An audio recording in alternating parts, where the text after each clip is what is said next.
105.3 Radio Bandera, inyong maaasahan sa news and public service. Ito ang bagong radyo ng sambayanang Pilipino. Radyo Bandera. Tahanan ng mga balitang totoo, musikang bago at may serbisyo publikong taos sa puso. 105.3 Radio Bandera. Iwawagayway ang bandera ng balayang pamamahayag. Oras Pilipinas, ganap na pong alas 8:30 ng umaga. Radyo Bandera, Kuskus, Bandera, Kuskus, Bandera. Maghahatid ng impormasyon at mga nagbabagang balita. Tatalakay sa mga usaping pambaya sa ilalim ng nag-iisang bandera ng Republika ng Pilipinas. Ito ang programa maglalahad ng katotohanan. Kukuskusin, babatikusin ang mga pasaway sa gobyerno at sa ating lipunan. Kuskus, Bandera, Kuskus, Bandera. Sandigan ng mamamayan, kakampi ng mga ina. Kuskus, Bandera, Kuskus, Bandera. Natatanging programa sa radyo na nabubuhay sa maalamat na kasabihan ni Attorney Ruben Arcanoy. Ang lungsod na nasayo, maoy makahatag kusog sa demokrasya. Apan ang lungsod nga mapasagaron, maoy makapukan sa atong kagawasan. Kuskus, Bandera! Kuskus, Bandera! At ngayon, narito ang inyong anchorman.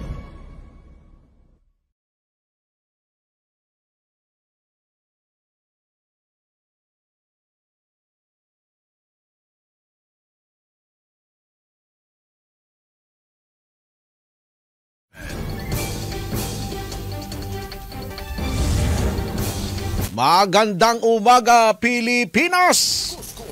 Magandang umaga, Cotabato City at Bangsamoro Autonomous Region in Muslim Mindanao. Ngayon po ay araw na po tayo ng Wednesday, araw na po ng Miyerkules, ika-13 o ika-12 na po sa buwan ng Marso, taong 2025. Muling sumasa inyo ang mga balita mula ho dito sa Cotabato City, Maguindanao at iba pang bahagi ng Central Mindanao. Ihahatid po namin ang live mula dito sa Bandera News Center sa lungsod ng Cotabato. Sa bayan din po tayong napapanood sa inyong telebisyon sa Bandera News TV, Channel 33 at Channel 4 ng Maguindanao Sky Cable at live din po tayo ngayon sa Facebook page ng Bandera News TV Cotabato. Ako po ang inyong tagapagbalita, Jasper Acosta. Talagang naglalagablab itong mga balita natin, talagang umuusok itong ating social media pa kagabi.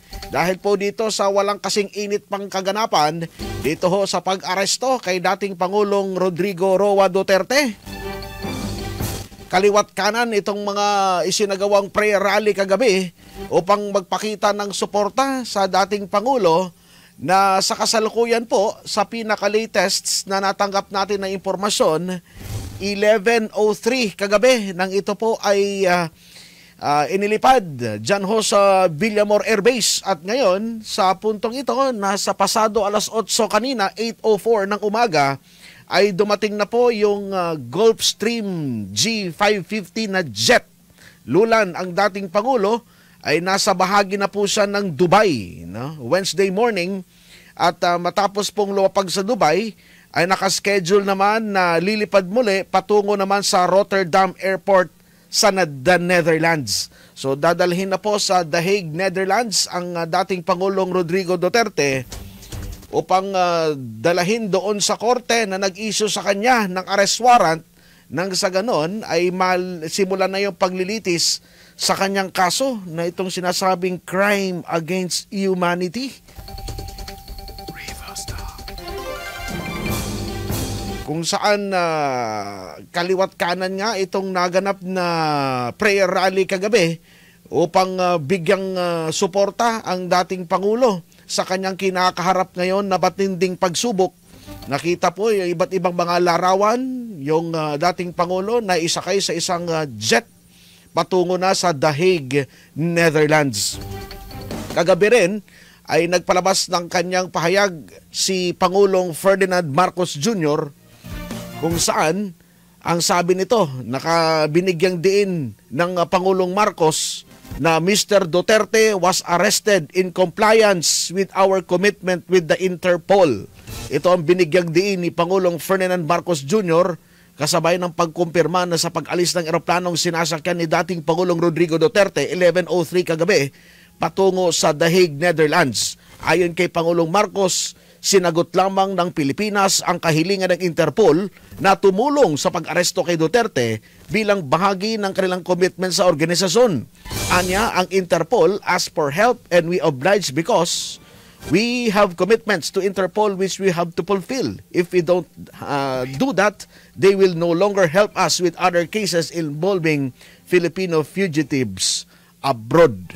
So yan po yung ilan sa mga salient points, sa mga mahalagang punto na sinabi ni Pangulong Ferdinand Marcos sa kanyang press conference kagabi sa kanyang pagharap sa publiko matapos pong arestuhin ang dating Pangulong Rodrigo Roa Duterte. Pakinggan natin si Pangulong Ferdinand Marcos Jr.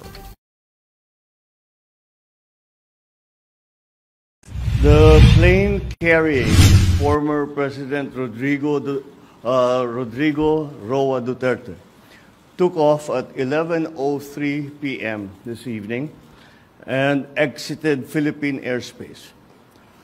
The plane is en route to The Hague in the Netherlands, allowing the former president to face charges of crimes against humanity in relation to his bloody war on drugs. The former president was earlier placed in government custody at Villamor Air Base after his common-law wife, Hanilet Avancenia, and members of his entourage arrived at 9:20 this morning from Hong Kong on Cathay Pacific flight number CX-907.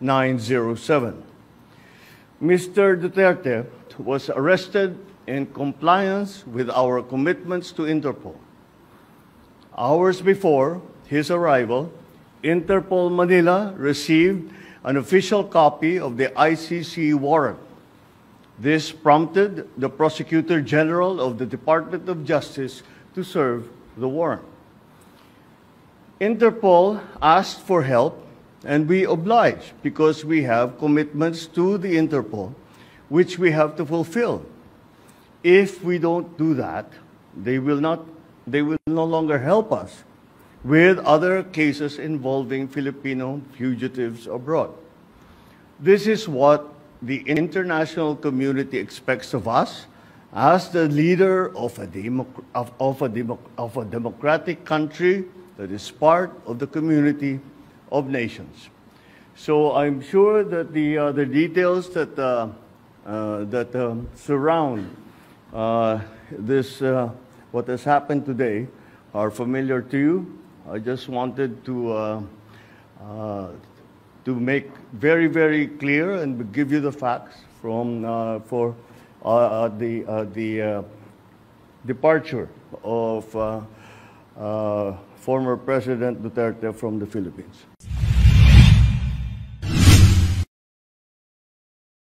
Ng pagharap sa publiko kagabi upang malaman ng taong bayan kung ano ba ang official statement ng Malacanang hinggil po dito sa pagkakaaresto kay dating Pangulong Rodrigo Roa Duterte na ngayon ay dadalhin na sa The Hague, Netherlands. Sa kasalukuyan ay yung kanyang sinasakyang eroplano ni dating Pangulong Rodrigo Duterte ay nasa Dubai na, 8:04 ng umaga nang lumapag at inaasahan na patungo na sa Rotterdam Airport sa Netherlands upang dalhin sa The Hague upang simulan na anya itong sinasabing paglilitis sa kasong kinakaharap ng dating Pangulo. So yan po yung pahayag ni Pangulong Ferdinand Marcos at maging sa side naman ni Vice President Inday Sara Duterte. Nagpalabas din po ng kanyang official statement at ang sabi po ng Vice Presidente Inday Sara, mga kababayan, today our own government has surrendered a Filipino citizen, even a former president, that to foreign powers.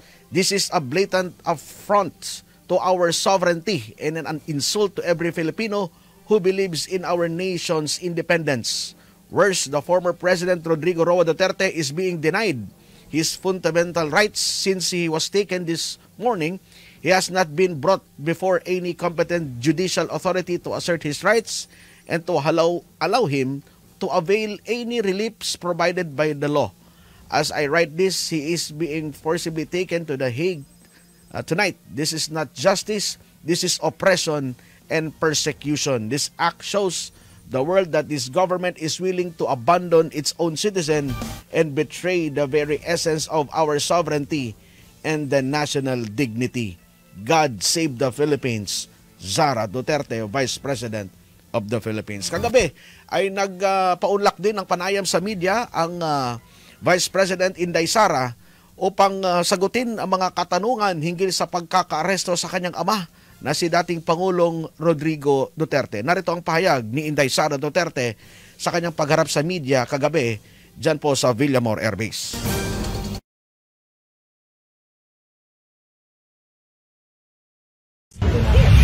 Actually nang nasa likod nito. Ma'am, next steps po. Next move lang, Yes. sorry ha. Pag, kasi crucial itong gabi nito, pag hindi may labas yung PRO, ano next move nyo? Hindi ko alam. Hawakan ko ba yung gulong ng airplane na yan? So, i-stop mo. How are you feeling, ma'am? Yes. Sinasabi ko lang sa inyong lahat, Pilipino kayo. Huwag kayo pumayag na ang isang Pilipino bibigay sa mga dayuhan. Lalong-lalo na pag labas na sa batas yun. Actually, some sort of, what do you call it, state kidnapping. Parang ganyan na yung nangyayari. And all because, kahit kumakain kami rito, para kay Duterte to. Tama. and Para kay all, Duterte to, para kay kumakain tayo. Wait lang po.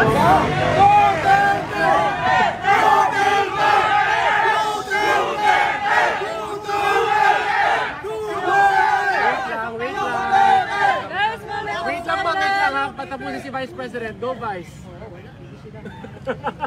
Go, Vice. Wait, ano ba sabi niya? Nakalimutan niya na. Ano yung last line? Sa PRO, ma'am. PRO.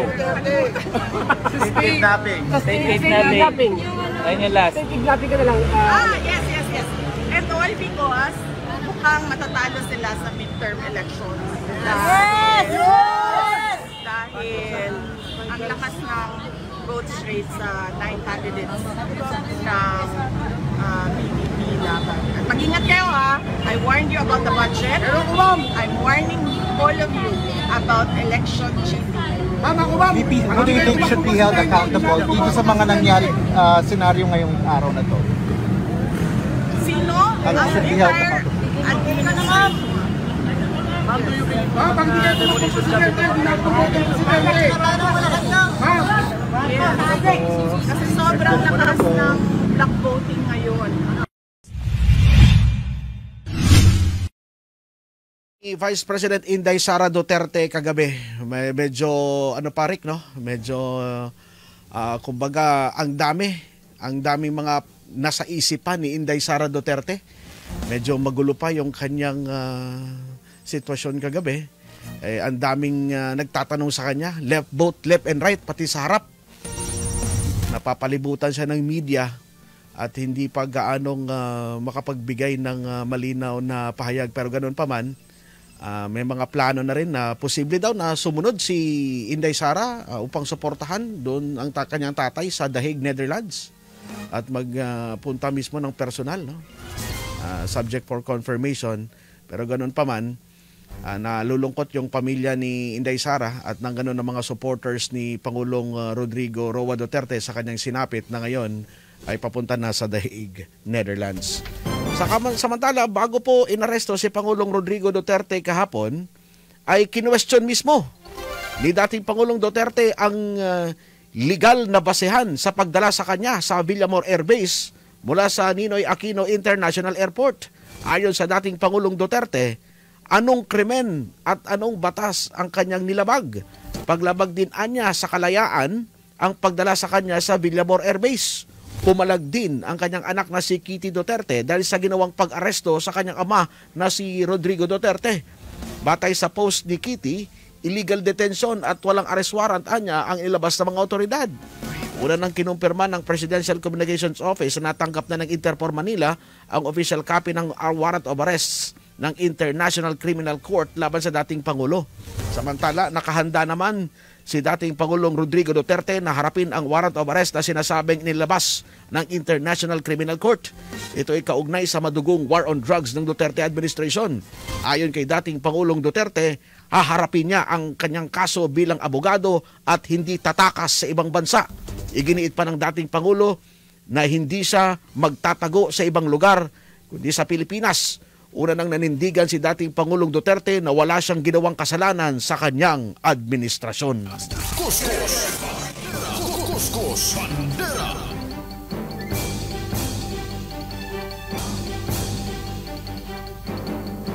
Samantala, posible raw na ma-impeach si Pangulong Ferdinand Marcos Jr. kung malaman na nakatulong ang Pangulo o gobyerno sa International Criminal Court or ICC laban sa kasong kinakarap ni former President Rodrigo Roa Duterte. Ito'y ayon sa dating tagapagsalita o dating presidential spokesperson at legal counsel na si Salvador Panelo. Dagdag pa ni Attorney Panelo, hindi raw maaring tumulong ang Pangulo dahil ang warrant of arrest ay gustong ipatupad at wala rin anyang jurisdiction ang ICC o International Criminal Court sa bansa. Kaya't posible raw na makonvict ang Pangulo ayon kay Attorney Salvador Panelo. O kasabay po ng pag-aresto kay dating Pangulong Rodrigo Roa Duterte kagabi ay sinabayan din po ito ng prayer rally. Hindi lamang sa Cotabato City, maging sa iba't ibang panig ng bansa. Sa Kidapawan City, meron tayong nakalap na information na merong noise barrage. Pero dito ho sa Cotabato City Plaza, talagang dagsa ang libo-libo nating mga kababayan, Muslims at non-Muslims. Bit-bit ang kanilang mga placards at meron pong nakasulat na Protect PRRD. Talagang nakasuot ng kulay, ano bang kulay ng suot nila? Kulay puti na damit, no? At nagpakita ng suporta sa dating Pangulong Rodrigo Roa Duterte. Yan napakarami kagabi.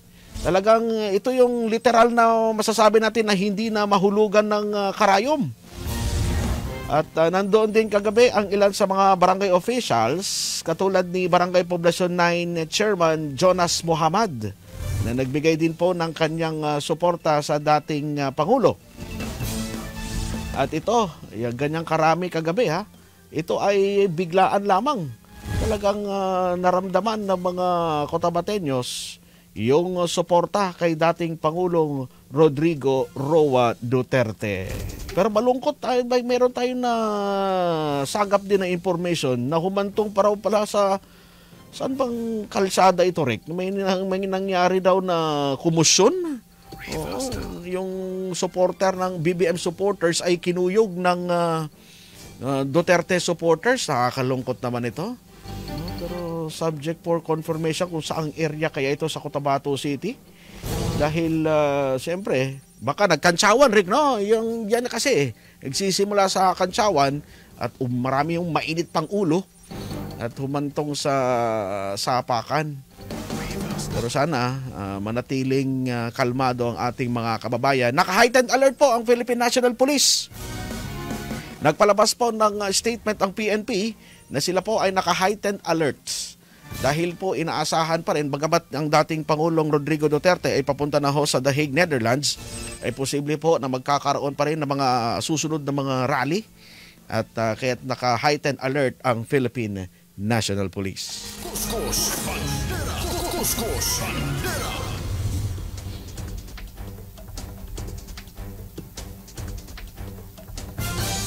Samantala, si Senator Risa Hontiveros ay nagpahayag din ng kagalakan ang senadora sa pagkakaaresto kay dating Pangulong Rodrigo Duterte.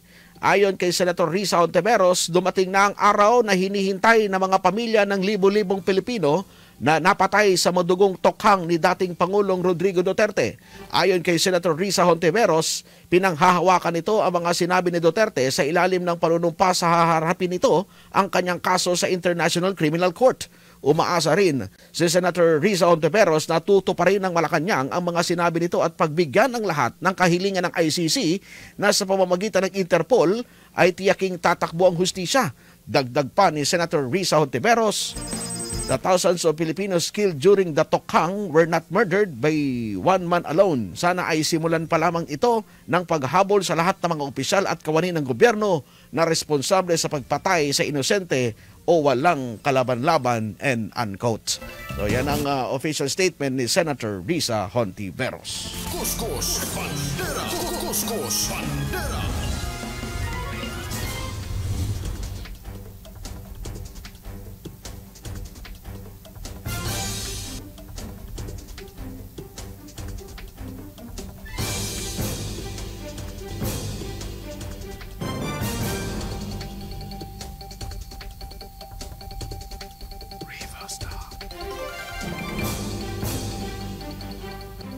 Ganap na po ang 8:50 ng umaga.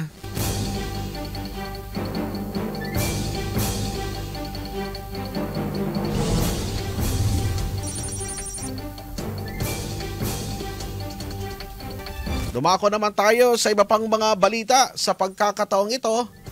Ang ating guests, ang ating nakapanayam ay ang senador ng Pilipinas. Ang aking tinutukoy po dito ay si Senator Francis Tolentino. At kanyang ilalatag ang kanyang mga ginagawang hakbang upang mapababa ang internet expenses ng mga estudyante. Ang kanyang ginagawang hakbang upang matulungan ito mga delivery riders, maalis ang value-added tax sa kuryente upang nang sa ganon ay mapababa ang singil sa kuryente sa bansa. At itong balak kunin ng China ang Palawan. Ilan lamang yan sa mga ating tatalakayin kasama si Senator Francis Tolentino. At narito ang takbo ng panayam ng Bandera News sa Senador.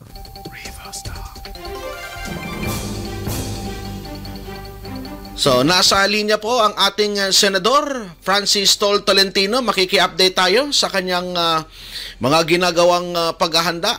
Lalo pat malapit na ang eleksyon. Senator, magandang umaga ho sa inyo. Jasper Acosta, good morning. Hi, good morning po. Nasa Cebu po tayo ngayon at marami po tayong mga meeting po dito sa lalawigan ng Cebu. Yes po. So, Senator, ano po ang mga nagawa po ninyo para mapababa ang internet expenses ng mga students po? Alam niyo po, si Senator Tolentino yung author ng Senate Bill 2699. Ito po yung Konektado Pinoy Law na hinihintay na lang yung permanent Presidente Marcos. At ito po, pag napirmahan, magiging batas na. Ito po ay magbibigay ng internet discount sa ating mga estudyante.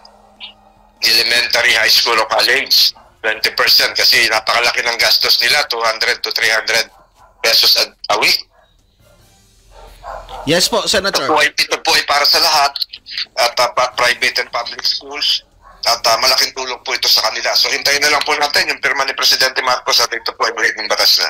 Opo. So maliban po dito, ano po yung mga proposal din po ninyo para po sa ating mga delivery riders po? Alam niyo po, malapit sa puso ko yung mga delivery riders. Ito po yung tumulong sa atin noong panahon pa ng COVID, nagdadala ng mga pagkain natin, umulan, bumagyo, kahit tayo nahabol ng aso, madaling araw. Sila po ay pinaglaban ni Senator Tolentino.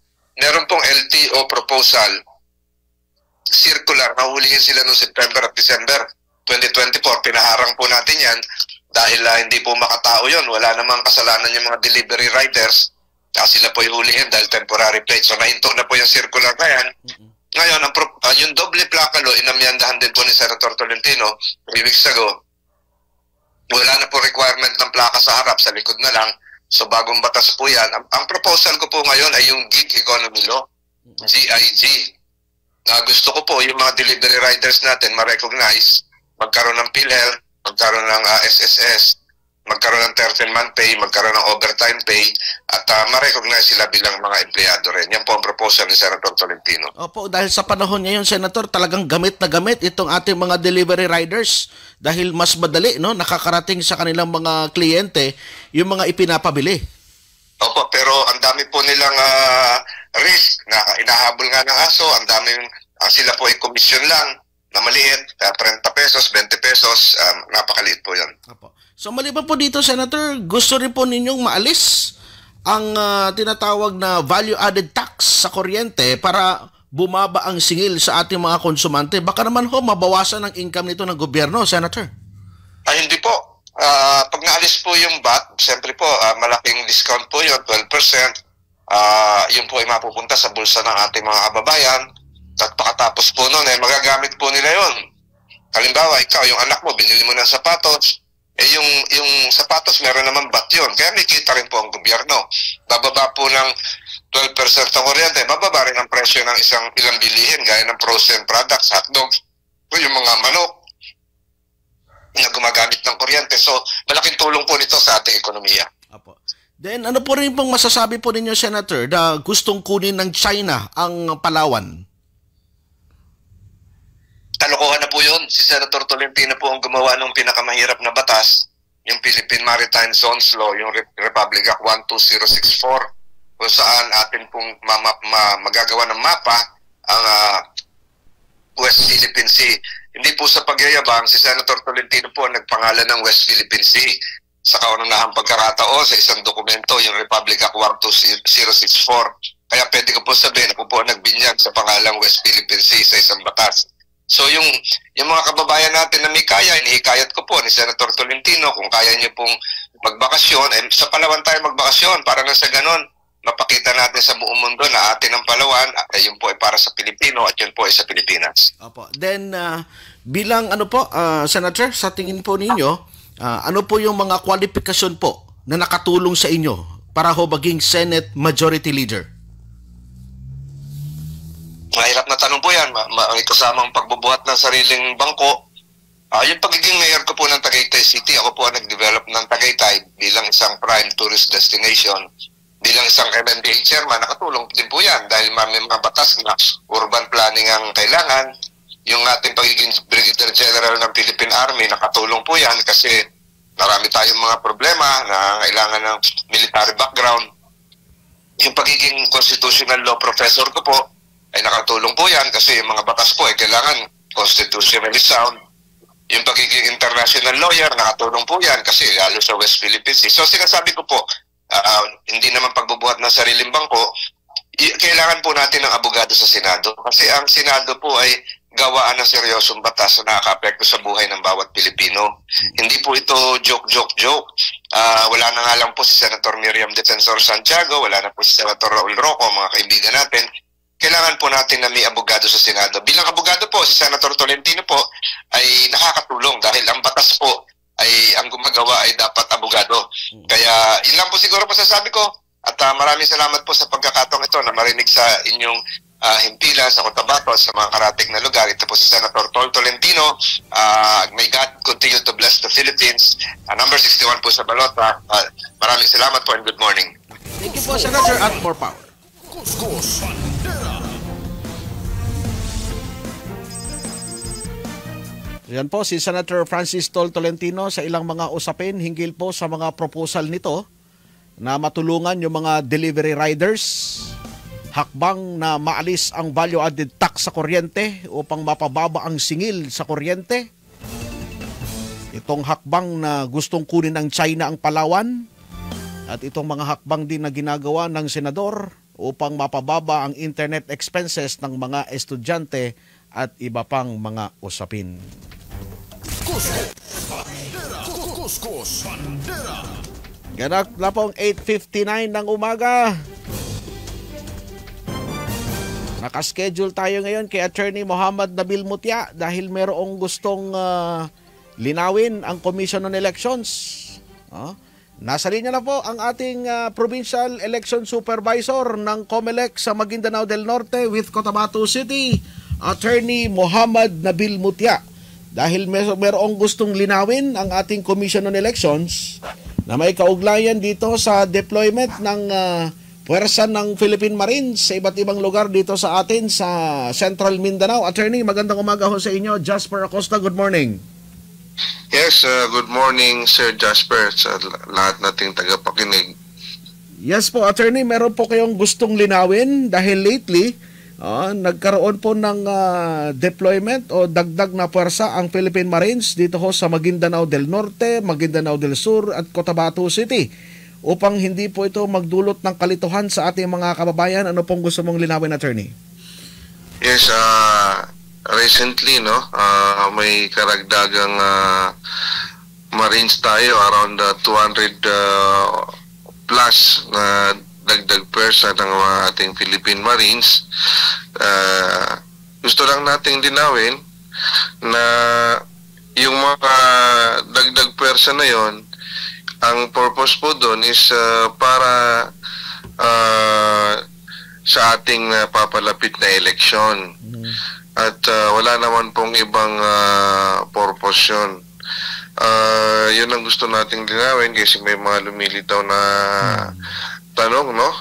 Baka yung pagdating daw ng Marines because of the just recently na change ng membership sa BTA or kasama yung Chief Minister. Pero actually, yung mga Marines na dumating, ni-request talaga natin yon, lalong-lalo na yung peace and order situation dito sa Cotabato City, that all in Sinsuat yan. Kaya ni-request natin sila para maging mapayapa. Hindi lang during the elections, kundi itong paparating na campaign period. Kaya po tayo na nag-request ng ating dagdag pwersa galing sa Marines. Ayun nga, dumating nga sila. Opo, so ibig sabihin, attorney, ito ay nagkataon lang, no? Yung pagdating ng Marines sa pag-change ng leadership sa BARM. Oo. Sa BARM, pero wala namang koneksyon itong pagdating ng, di ba? Ito ang mga Marines na ito ide-deploy. Saan ito sila ide-deploy, attorney? Tingnan natin, but as of now, they are in Cotabato City. But habang papalapit yung election, tingnan natin kung saan sila magandang magagamit. Of course, yan naman with consultation and discussion with the DPGSCC, no, yung Provincial Joint Security Control Center natin sa Maguindanao del Norte, lalong-lalo na kay Brigadier General Quemado ng 1st Marine Brigade. Meron bang mga areas na posible na madedeklaran na COMELEC control, attorney? As of now, wala pa naman tayong nakikita kasi nag-i-improve naman yung ating peace and order, and wala pa namang grounds to declare. Pero syempre, it's too early to tell. Hindi pa naman nagsisimula yung ating campaign period. That is why puspusan yung ginawa nating mga pagpupulong kasama yung ating mga kandidato, yung mga peace covenant signing, yung mga candidates forum. Ginagawa natin yon para itong paparating na campaign period, sana maging peaceful tayo, orderly yung ating campaign sa local. Kasi di ba mas mainit talaga pag campaign period ng local. So kaya lahat ng mga measure na pwede nating gagamitin, no? Ginagawa na natin para at least hindi mag-decline yung peace and order situation. Ang target natin ay bumuti, no? Yung ating para ang target natin walang red category, lalong-lalo na walang COMELEC control if makakaya natin. But if mayroon namang ground talaga and mayroon naman talagang basis, then it is our duty na mag-request ng COMELEC control. Pero lilinawin ko ulit, sa buong Maguindanao del Norte, wala pa naman tayong nakikitang dahilan para mag-request ng COMELEC control sa COMELEC N-Bank sa Manila. Okay. So ano po yung apela mo sa lahat ng mga kandidato nang sa ganun ay hindi po magkaroon ng mainit na bangayan, lalo pat malapit na ang March 28, no? Ito na yung pagsisimula ng local campaign. At doon sa mga tarpaulin na naglalakihang mga tarpaulin, anong advice mo sa lahat ng mga kandidato? Tanggalin ba ito, attorney? Yes, kasi ang may papayo natin sa kanila, and request din natin to, apila natin sa kanila na before sana yung campaign period, tanggalin natin yung mga tarpaulin, mga election paraphernalia or election para campaign paraphernalia pala, mga na hindi naman compliant doon sa sizes, or kahit compliant sa sizes na pinalabas natin, hindi naman compliant doon sa lugar kung saan pinapaskil. So naikiusap tayo sa mga ating mga kandidato na before the start of the campaign period, sila na mismo voluntary nilang baklasin, no? Alam naman natin gaano ka yung gastos diyan, no? So kaya naikiusap tayo. And kasi if hindi, and come ngayong start ng campaign period sa local, mag-cooperation baklas naman tayo for the local positions. And sabi mo nga, marami tayong nakikita na malalaki talaga. So, sobrang-sobra. So, we have to take it down or else tayo mismo yung magbabaklas. Okay. So, nag-aapila din tayo sa kanila na sana itong paparating na campaign period natin, sana maging labanan ng plataforma, no? Huwag na yung mga tawag dito, yung mga violenteng pamamaraan ng pangangampanya or anything that would trigger ng violence or misunderstanding.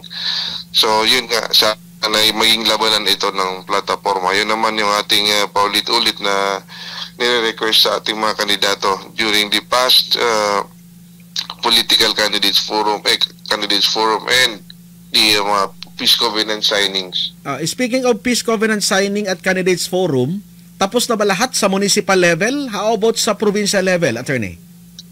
Sa municipal level, tapos na lahat sa buong probinsya natin, sa Maguindanao del Norte.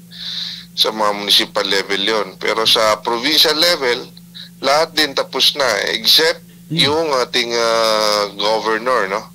Yung aspirants natin for governor.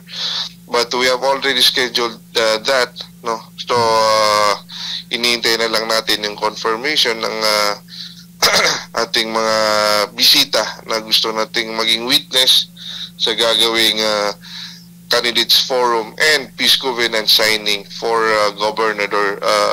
gubernatorial candidates in the province of Maguindanao del Norte. Apo. So maliban po dito, Attorney, tuloy din yung ating pag-monitor, lalo pat na-activate na rin po ninyo itong Committee on Kontrabigay, pag-monitor sa vote buying, vote selling at itong anong tawag nito? Yung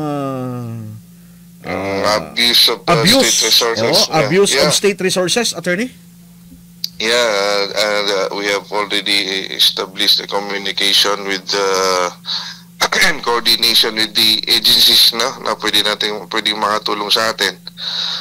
Because ang commission ngayon ay talagang nagpapatupad, no, ng yung tinatawag nilang Committee on Kontrabigay para mapuksa itong vote buying and vote selling, pati yung to prevent abuse of state resources. So nagre-remind din tayo na hindi katulad dati na mahirap i-implement, but right now kasi because of the karagdagan na binigay ng commission sa mga committee, local committee in Kontrabigay, may execute natin to ng maayos. Okay, yun. Thank you very much, Attorney, sa pag-update sa ating mga kababayan, itong papalapit na campaign period at itong deployment ng dagdag na pwersa ng Philippine Marines dito ho sa ating lugar. Nang sa ganun ay maliwanagan ng ating mga kababayan. Thank you very much, Attorney, at more power sa Commission. Maraming salamat din po, Sir Jasper. Apo, yan po ang Provincial Election Supervisor ng Maguindanao, Attorney Muhammad Nabil Mutia. So, yan ang kanyang explanation, Rick. Dahil para once and for all, maliwanagan yung ating mga kababayan kung bakit may dagdag na puwersa ng Philippine Marines dito ho sa ating lugar sa Cotabato City at Maguindanao. Ito po ay para ma-secure yung ating parating na halalan. Wala raw itong kinalaman sa pagpapalit ng leadership sa Bangsamoro. Ito po ay nagkataon lamang na yung pagdating ng Philippine Marines at itong nagkataon din itong kasabay, halos magsabay, dito ho sa pagpapalit sa leadership ng BARM. So ito pong dagdag na pwersa ng Philippine Marines ay i-deploy doon sa mga lugar na kinakailangan. Pero as of the moment, ayon kay Attorney Muhammad Nabil Mutia, wala pa namang mga lugar dito ho sa Maguindanao na posibleng mapa sa ilalim sa COMELEC control. At patuloy po silang nakamonitor sa mga kaganapan dito ho sa ating area of responsibility.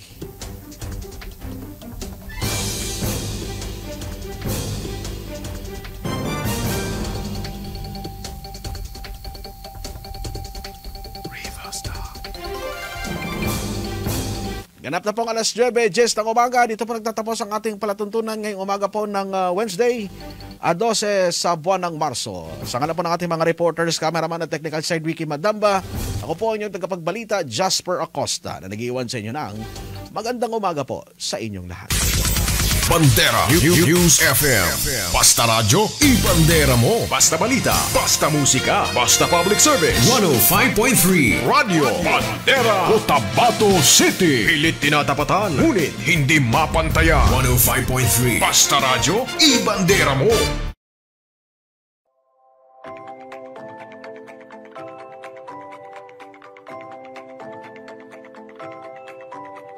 Ang Bangsamoro Party o BAPA ay para sa kapayapaan, hustisya, kaunlaran at karapatan ng Bangsamoro. Ito ay nagsisilbing tahanan, silungan at kaagapay ng lahat, mapamusliman, Kristiyano at lumad. Partido na umpungan na may tunay na malasakit sa ating bayan. Sa oras ng kagipitan, si BAPA ang maaasahan na ipaglaban ng inyong karapatan. Dahil sa BAPA, lahat kasali at walang maiiwan. Kaya naman, kay BAPA Tanulangon. Ay may solusyon sa mataas na presyo. Ay may solusyon sa kawalang trabaho. Senator Amy Marcos po, ay may solusyon. Amy pa rin sa Senado, number 39 sa Balota. Fiscally Advertisement is paid for and by Maria Imelda R. Marcos, 204 Mariano Marcos Street, San Juan, Metro Manila. Bay Maria mangudada tu agila ng Magindanawan, gobernador ang may malasakit, karapatan nyo'y ipaglalaban. Ina na mapagmahal, handa kayong muling paglingkuran para sa kapayapaan at patuloy na pagbabago ng Maguindanao. Ina na mapagmahal, handa kayong muling paglingkuran para sa kapayapaan at patuloy na pagbabago ng Maguindanao. Wala tayong iiwanan tungo sa pag-unlad, tungo sa pagbabago ng probinsya ng Maguindanao.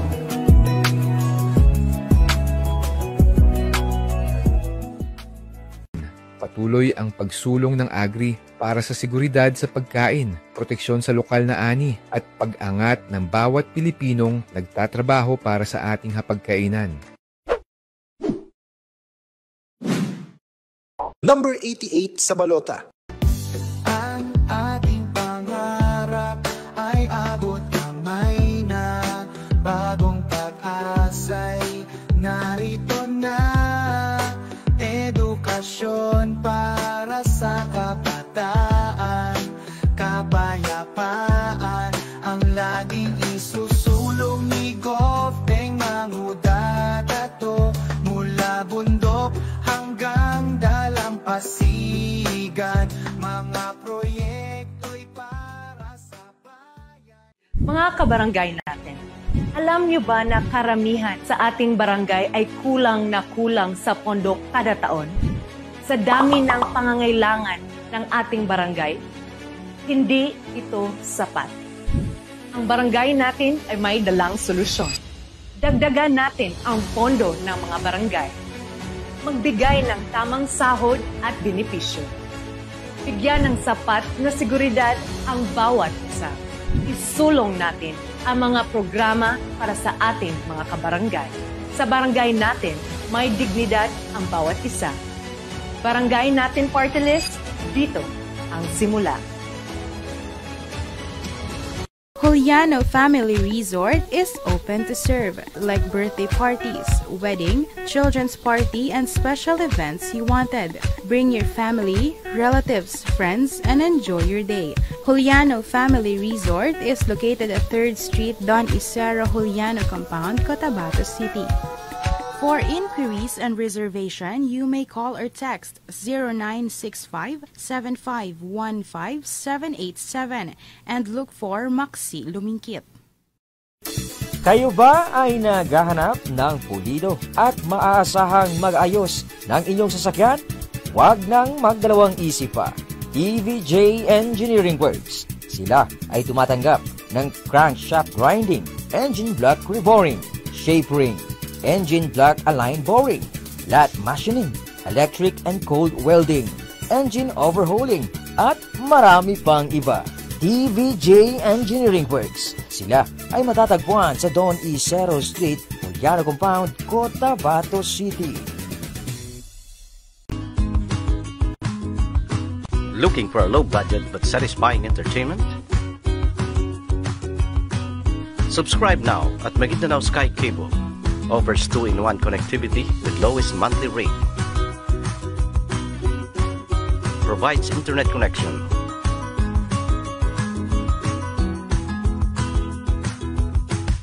With unlimited surfing and no data capping. Maguindanao Sky Cable also provides cable connection with many exciting channels to choose from. These are the easy steps to apply. All you have to do is fill out the application form, bring identification card in any proof of billing to avail the best offer ever.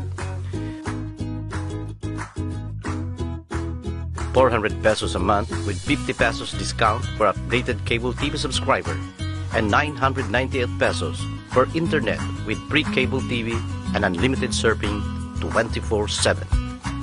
Visit us at Maguindanao Sky Cable Office at Oliano Compound, Don Isero Street, Cotabato City, and Quezon Avenue.